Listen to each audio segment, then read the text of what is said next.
Morning, class. Morning, Mr. Nave. Did you guys have a good weekend? Yes, we did. Alrighty, did you do your homework? Yep.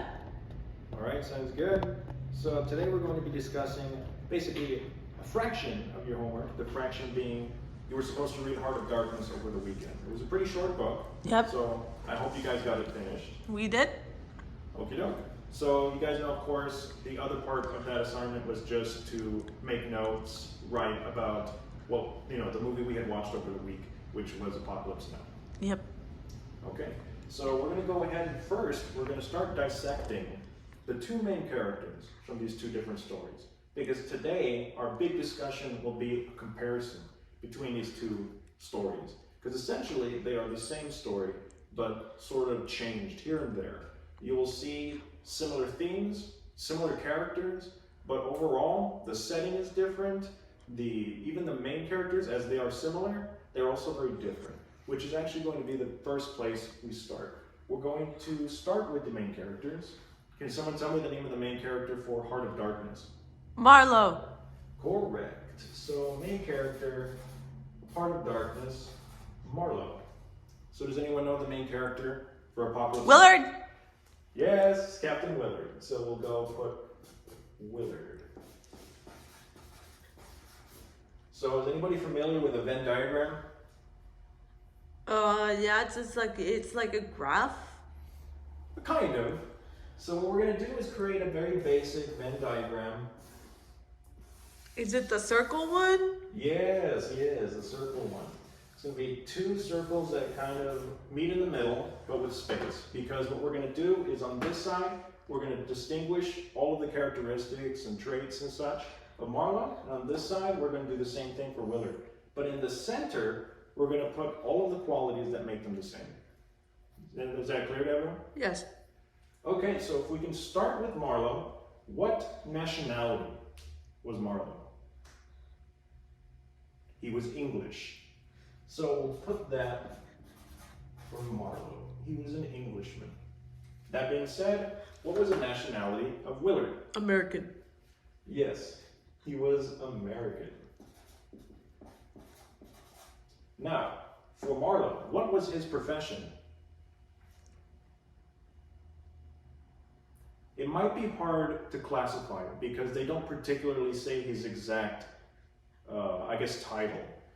What they seem to refer to him throughout the story is a seaman.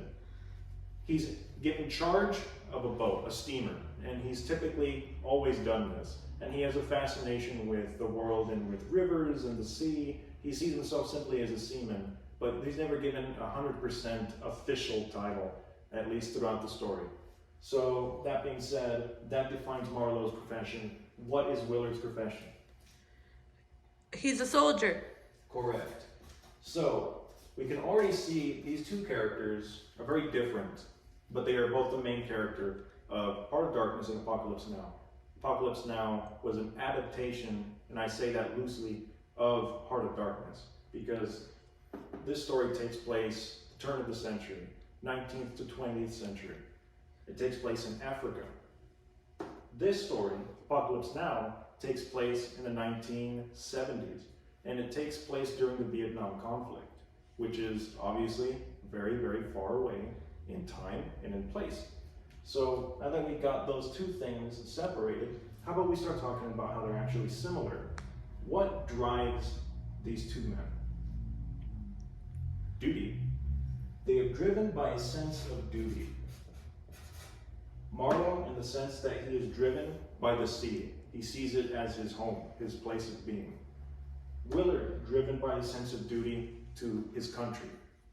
He is very cynical and bitter, but in the end, when superiors surround him and give him orders, he answers like a good soldier. And he's given a task that he sets himself to complete, and he does it. Now, what is that task? Kurtz. They are both also sharing the same goal. Marlowe wants to meet Kurtz. That is essentially his end game. He wants to meet Kurtz, discuss with him, because the entire time leading up to him, he was basically told from everyone around him that he's an amazing man, a remarkable man, with language and and perspective on the world. He's very worldly, so he seemed to be larger than life. And Willard is given orders at the beginning of the film to actually terminate Kurtz. So very different reasons for meeting the same man, in a sense. So one more difference, and this will lead into our next bit of discussion that I think is important to distinguish, is how they perceive the indigenous people. Marlowe, when he sees the indigenous people of Africa, how does he classify them? Savages. Correct. He sees them as savages. Willard, when he sees the Viet Cong, or basically when he sees any Vietnamese individual in his time during his trip up the river, what does he see those people as? Enemies. Correct. He sees them as enemies. So we can already see that these characters have very distinguished points of view that are basically driven by nationality, profession on both sides, and one last factor, it goes into the way they see the native indigenous people. They are both, Caucasian. yes, they're both white. So with that being said, they tend to look at the native people in a either hostile way or even superior. There's a very Like sense of demeaning? Demeaning, yes, that's a good way of putting it. They don't even see them, well, I would say more so in Marlowe's case, he doesn't see sorry about that, that's just my cat. I brought her to class today, just ignore her for now. Marlowe, he doesn't see the natives of Africa particularly human. It's very racist. And Willard, it's not that he doesn't see them as people, is that he has to reduce them to simple concepts so that he can easily kill them as a soldier. So that's just a conditioning of becoming a soldier. So now that we have all of these very interesting differences and similarities, now that we've done that, we can go into the next bit of discussion, race. We're going to be discussing how race impacts both the story of the novel and the story of the film. That being said, this subject is a bit sensitive, so if there's ever a point where anyone in the class feels uncomfortable with what we're discussing, please let me know, and we can either soften the discussion a bit, or you are free to excuse yourself to the bathroom or wherever you wish while we conclude that aspect of the discussion. But I don't believe that will be necessary because we've all been discussing this story since we saw the film last week, and I feel like you guys have the strength and intellectual fortitude to really absorb and embrace the totality of this story. So that all being said, race is a huge, huge factor in both the film and the book. So in the book, we're talking about how Marlowe, his perception as a white man of England, an Englishman, how he sees the native people of Africa. He describes them in all kinds of monstrous ways, where they have faces like masks, that they are, their skin is like black, and he says black almost like obsidian, and sees them as shadows as they move through the tree line.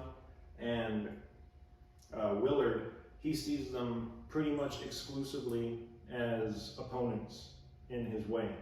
And there is a key scene where the shipboat captain stops another ship on their way to meet Kurtz, and Willard protests with the ship captain, "We shouldn't be doing this, we're not even supposed to be here officially, let's just keep going, leave this boat alone." So they end up doing that, they ignore Willard's protests, they stop the boat full of Vietnamese people to shake it down essentially, make sure that they're not carrying weapons for the enemy, and a whole gunfight breaks out, as you guys remember, and only one person is left alive. And as they're deciding what to do, should they bring this woman to a medic tent or something nearby, Willard knows that this is simply an obstacle in his path. So before everyone in the ship, he shoots her, coldly detached. And it's because, as I said, He is a conditioned soldier with very little empathy for the enemy. So that is his perception. That is how he sees these people. But now that we already discussed that aspect, when we discussed the main characters, let's discuss Kurtz. When Kurtz interacts with the native people, what is that like? What do the native people see Kurtz as? A god. Oh, I thought maybe like a king. That's true too. In some ways they are indistinguishable. Some people see monarchies as divine right, so that's still a good way to see it. And Kurtz, that is not interchangeable really in the stories. They are not different. That is actually one and the same. In the movie, they see him as a god. In the books, they see him as a god. And this is because he is the white man who has come with technology, and he seems to lord over these people, and it's all of these different reasons that historically have happened from time to time where native peoples with more, I wouldn't say anything negative about it, first of all. A lot of people tend to see these as more primitive perceptions when it comes to how they see someone like Kurtz and they turn him into a god. It's not because these are simple people, it's just that they have a willingness to believe in different things because they have a vastly different culture. So we try to pride ourselves on science, try to pride ourselves on facts, but these people, they pride themselves on belief and belief in different types of structures. So that being said, it's not that they are primitive, that they are simple, it's just that they have a willingness to believe that such a thing is real. So Kurtz is someone in that position that exploits that. He exploits that capacity to believe of something of that sort. So that all being said, when we look at Kurtz, he is villainous for that, but he's also tragic because in the end, what is it that touches this man? There's a darkness. As the name of the book, Heart of Darkness, they say that phrase multiple times throughout the story. And in the film, it's called Apocalypse Now. When you reach the conclusion with Kurtz, both of them have reached this fatalistic conclusion that it is all pointless, worthless, that there's a monstrous darkness that hides in our souls and in the jungle and in the old world that we as a society of educated people, of intellectuals, are not privy to. So that all being said, that is how race impacts this story. As I said, it's pretty difficult to discuss certain parts of this because of how offensive it can be, and it is. And it's sad that these are the way lots of people thought and saw things in the past, but it's important to continue to read these types of stories and to watch these films because there's a way to look at things as they are and still appreciate them. And I say appreciate in the sense that you try to understand them, not to say that you're trying to glorify them or accept them as, oh, that's the way it is. No, it's not the way it is. It's the way it was. That's the way things were. People saw things like that back then. We aren't like that now. We try not to be. But that is how race is discussed in both the film and in the book. We have a white man that lords over the native people and wields their ability to believe so that he may essentially wage a sort of private war against those that he believes have cheated him or have abandoned him in his pursuit. So now that we can basically move on from race to our next subject, which is the discussion of the Vietnam War. Why did Francis Ford Coppola decide we are going to tell this story in the Vietnam War? All right, so we're going to go ahead and discuss why Vietnam. Why do you guys think that they decided to take the story of Heart of Darkness, which took place in Africa at the turn of the 19th or 20th century, why did they decide to take that story and tell it in Apocalypse Now, but change the time and the setting to 1970s Vietnam? Why do you think that is? To make it more relatable. Yes, that is one reason. That reason, let's explore it a little bit. The Vietnam War was still very fresh in everybody's mind when Apocalypse Now was being made, and there was a lot of what you would call counterculture type films being made, films going against the grain of collective opinion, and that conflict in and of itself, the Vietnam War, was seen as very problematic and divisive to the American public. So why is that? Why was it so divisive? It's because a lot of people didn't fully agree on a reason of going into that war. So I'm not here to teach politics, and I'm not here to take a stance politically. That's not my place as a teacher. I'm just going to give you guys the facts and the information, and we'll go ahead and unpack that together. So in the Vietnam War, we were supposed to be assisting the South Vietnam government against the North Vietnam, Viet Cong. And we were doing that to sort of, as they told everyone, free the world from the communist oppression. Because the domino effect was like this idea that the North Vietnam was backed by China and by Russia was the suspicion, or at least the story that was told. And it was going to be a domino effect that if they got their hands, if communism got its hands on Vietnam collectively, then that's going to spread to the different countries nearby and so on and so forth. So we were swept into that conflict to essentially fight communism. But there's a lot of other reasons that are more hazy, more ambiguous in their nature.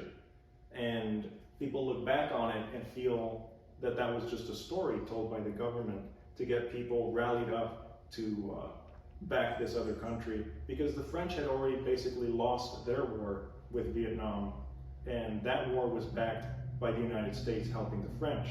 So the United States was at that point saying to themselves, well, if the French can't take control of this, then we will. That's the similarity there. When you look at the story in Heart of Darkness, you see the French people colonizing and inflicting their will on the native people, creating trade posts, creating small villages, basically taking that land for themselves. They were behaving as an imperialist power. That same thing was happening with the United States. You see, the United States during the Vietnam War was behaving very similarly as the French did in the story of Heart of Darkness. So those two aspects, while separated by decades and decades and decades, it's a very similar event. The idea that imperialism was the main focus. So does anybody know what imperialism is? Is there a number? That's not entirely incorrect. That's kind of where we're going. Imperialism, it's not the idea of an emperor, but it's the idea of, much like Kurtz did in a smaller scale, Kurtz lorded over a small group of people, a miniature army. Imperialism is the idea that people, entire governments, will actually move into another land, fully conquer it, and make it their own. Oh, like the Spanish did to Mexico? Exactly. And then that's why you see lots of Spanish culture in Mexico, because everything gets blended in, because that culture gets mixed up, because you have an entirely different culture, an entirely different people coming in and basically putting their boots on the neck of the native people and saying, this is how things are, this is how things are going to be, and we're going to be doing business together. And if you think we're not going to, then I'm sorry, but this boot is just going to get deeper and deeper in that throat. It's very harsh and it's very ugly. So that is basically the big component to why they chose Vietnam. It was fresh in people's minds, just as you guys had said. It's relatable. At that time, they needed to get these types of stories out to fight this idea that the Vietnam conflict was this heroic fight against communism. But basically, they were trying to pull the rug from underneath you and show you the reality, that there was a lot of mixed up reasons that they did that, and that those reasons are tied to what happened in Heart of Darkness. Heart of Darkness being about colonialism, about the French and the English basically moving into Africa, taking everything that they wanted. Oh, we're going to get all this ivory, we're going to get rich. The native people will basically enslave them, get them to dig for us, get them to build all of our mines and everything. So it's pretty horrific, and it's just a harsh reality, which is essentially what this whole story is about. What was the last words of Kurtz? He said, the horror. As he dies in both film and the book, I'm sorry, that is still my cat, just running around being crazy. Anyway, I apologize for that interruption. In the film and in the book, his last words were the horror. And it's because he had seen that heart of darkness inside of himself and in the world, this darkness of man. And it shocked him, and it drove him mad. And his time out in the jungle in both the book and the film pushed him to this point that he could never go home again because he had seen too much. And that's what will basically end our discussion.